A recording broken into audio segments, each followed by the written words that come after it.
maka saya dengan gagah, dengan berani umumkan kita tetap akan mengajukan pra peradilan yang kelima ya, nanti pada tanggal 31 Agustus. Topiknya apa? Tentu ini sebenarnya tidak bisa disalahkan karena itu akibat dari putusan hakim ini juga. Padahal itu adalah upaya lanjutan setelah penangkapan, penahanan dan sebelumnya penggeledahan itu dikabulkan permohonannya. Jadi ada masalah di situ. Kemudian F, dalam hal putusan pra peradilan menetapkan upaya paksa yang dilakukan oleh penyidik dan atau penuntut umum dinyatakan tidak sah, hal lain yang terkait dengan upaya paksa tersebut agar dilakukan pemulihan dalam jangka waktu paling lama 3 hari setelah putusan pengadilan. Ini terpisah ya. Tapi kami tidak mengajukan rehabilitasi ya. Jadi tidak kami minta ajukan, tapi yang kita ajukan ganti rugi. Nah, yang paling fatal ini adalah huruf G, bahwa putusan pra peradilan pada tahap penyidikan ya, ini sudah tahap penuntutan sekarang. Tetap dapat dilakukan pemeriksaan pra peradilan kembali pada tahap pemeriksaan oleh penuntut umum dengan permintaan baru. Jadi ketika kemudian dalam tahap di dalam penuntutan juga bisa dimintakan. Jadi bukan dalam tahap penyidikan. Jadi kalau hakim tadi mengatakan bahwa seharusnya diajukan time frame-nya dalam proses penyidikan, mulai ditetapkan sebagai tersangka tanggal 7 November sampai kemudian tanggal 30 April ketika dinyatakan P21, maka ini bertentangan dengan pasal ini. Pertanyaannya adalah, kalau kemudian posisinya pemeriksaan di dalam oleh jaksa penuntut umum itu diartikan sebelum pelimpahan, ya kan? Maka sekali lagi itu adalah tafsir yang tidak jelas di dalam, yang tidak ada kalimatnya di dalam sini. Nah, karena itu menurut saya untuk menghapus keraguan-raguan memang baiknya ada putusan Mahkamah Konstitusi yang bisa firm menyatakan pasal ini sebagai berikut, bukan oleh surat edaran Mahkamah Agung. SEMA itu tidak berhak, apalagi SEMA itu selain di bawah undang-undang, dia juga kuasi regulasi, kuasi peraturan.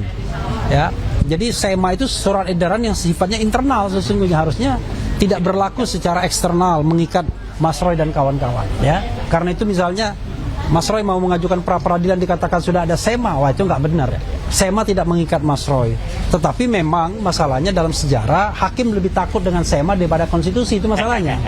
Ya, karena konstitusi mengatakan pra peradilan ini kawan-kawan ini untuk mengecek ya tindakan hukum yang dilakukan oleh baik penyidik maupun penuntut. Nah, apa yang dicek? Dicek adalah bagaimana dia melakukan proses hukum, apakah sesuai atau tidak dengan undang-undang, apakah melanggar hak asasi manusia atau tidak. Karena itu pra peradilan sesungguhnya adalah instrumen hak asasi manusia dari tersangka setidaknya untuk mengecek perilaku atau tindakan negara dalam melakukan proses hukum terhadap dirinya. Sehingga kalau ada pembatasan terhadap instrumen itu, maka pembatasan tersebut hanya boleh ada di undang-undang, tidak boleh di peraturan di bawah undang-undang. Karena ini adalah pembatasan upaya warga negara untuk mencari keadilan dengan instrumen hukum yang disediakan oleh undang-undang.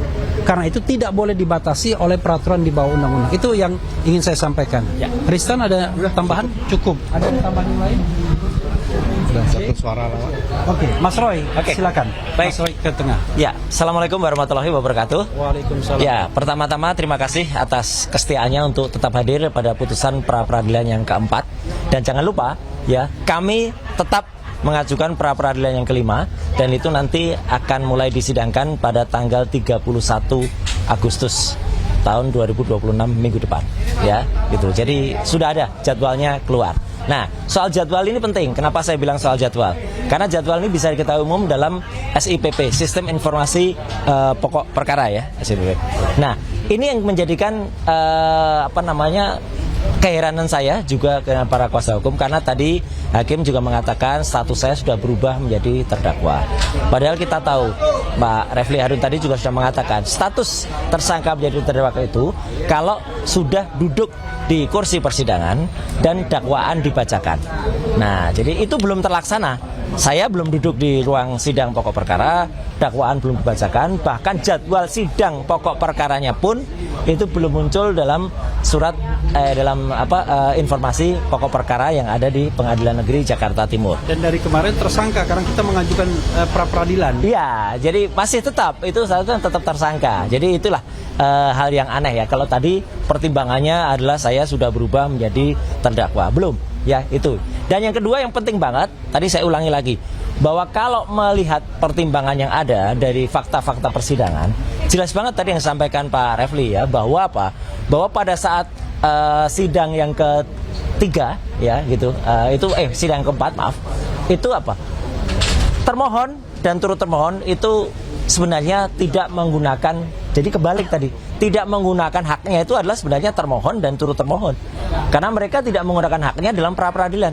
Mereka hanya mengadukan surat bukti, itu adalah surat ya, alat bukti padahal minimal ada 2. Jadi yang namanya ahli mereka tidak bisa menghadirkan, saksi tidak bisa menghadirkan. Nah ini kok sama sekali malah dibalik, seolah-olah kami yang kemudian tidak menggunakan haknya pada November sampai dengan 30 April waktu itu.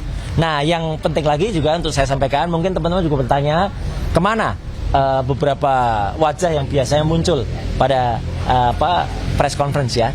Jadi harus diingat bahwa kami pun juga tim Tokham ya, teman-teman dari Tokham ya, itu kuasa hukum saya, saat ini juga sedang mengajukan pra peradilan untuk sahabat kita yang ada di Banjarmasin ya, untuk Babe Aldo.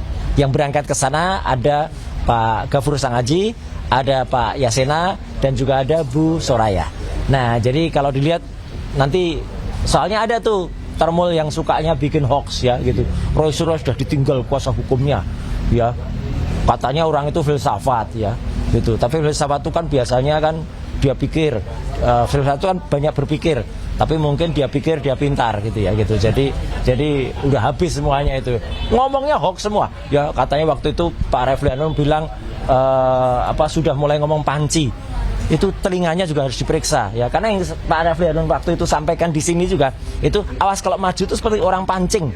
Pak Refli Harun bilang pancing ya. Bukan panci gitu loh. Itu tapi orang pancing yang nggak bisa maju. Nah itu kalau maju. Jadi itulah yang katanya menggunakan filsafat gitu ya.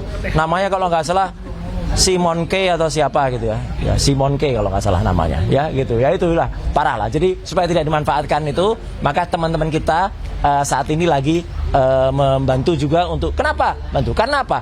Karena saya rela menjadi garda depan ya untuk kemudian melaksanakan apa yang namanya pra peradilan ini. Karena ini akan menjadi contoh ya. Kenapa saya berani waktu itu melakukan peradilan dan kenapa tim Tokham itu berani membela saya? Karena untuk dimanfaatkan oleh masyarakat. Nah, jadi jangan sampai kemudian masyarakat menjadi takut, masyarakat menjadi terzolimi, masyarakat menjadi terkriminalisasi. Maka kenapa? Saya tetap mengatakan kita harus berupaya betul meskipun sudah dinyatakan NO ya, need over apa namanya? Need verklah. Nah, itu ya, vervalence gitu makanya itu ya. Kami tetap ajukan lagi. Nah, kami tetap ajukan need verklah ya. Nah, kami tetap ajukan lagi, maka saya dengan gagah dengan berani umumkan kita tetap akan mengajukan pra peradilan yang kelima ya, nanti pada tanggal 31 Agustus. Topiknya apa? Tentu ini sebenarnya tidak bisa disalahkan karena itu akibat dari putusan hakim ini juga, yang hakim mengatakan waktu itu ada hak konsekuensi, ada hak ganti rugi yang bisa kita mohonkan, dan kita mohonkan di pra peradilan ketiga, ternyata kita dirakayakan kurang pihak. Nah, kurang pihak kita tambahin pihak. Nah, kalau nanti hasilnya mungkin teman-teman bisa mengira, Pak, apakah nanti hasilnya bisa? Lah nggak apa-apa ya, tapi kita tetap berjuang, kita tetap ingin supaya itu menang. Kenapa? Karena kalau kita menang, masyarakat seperti biasa ya, masyarakat biasa juga berani mengajukan seperti Babe Aldo. Insya Allah hukum kita akan menjadi ada keberimbangan. Tidak hukum tuh tajam ke bawah, termul ke atas ya gitu. Itu kan yang sekarang terjadi. Makanya saya sekali lagi pakai kaos yang sudah disampaikan oleh para pendukung kita juga ya, bahwa kenapa saya harus menang. Nah, karena kalau saya tidak menang ya, itu membuat yang lain juga akan mudah dikalahkan. Tapi bagaimana juga meskipun skornya, katakanlah kalau ada yang suka bikin skor ya, kan banyak ditolaknya, nggak apa-apa. Tapi setidak-tidaknya kita pernah menang ya pada peradilan yang pertama. Jadi dengan kemenangan itu, insya Allah kita akan membuat teman-teman yang lain juga punya semangat, teman-teman yang lain punya harapan untuk bisa kemudian memanfaatkan hukum di Indonesia. Karena hukum di Indonesia itu menguji yang namanya pengadilan, ya, peradilan. bukan pemastian atau hanya kepastian saja. Jadi tetap semangat untuk teman-teman yang lain. Terima kasih sekali lagi untuk teman-teman media yang terus membersamai. Kami akan terus, dan juga kami sampaikan untuk sahabat saya Dr. Tifa, ya, kita tunggu apakah selain besok pokok perkara 27, apakah tetap juga maju untuk pra peradilan yang kedua. Kita tunggu, ya. Kalau maju ya alhamdulillah, kalau tidak pun ya alhamdulillah juga, ya. Itu yang ingin saya sampaikan. Jadi sekali lagi terima kasih ya atas kebersamaannya, dan hati-hati ya besok pagi, ya. Itu moga-moga semua berjalan baik, karena ada kelompok yang mau memanfaatkan untuk makar.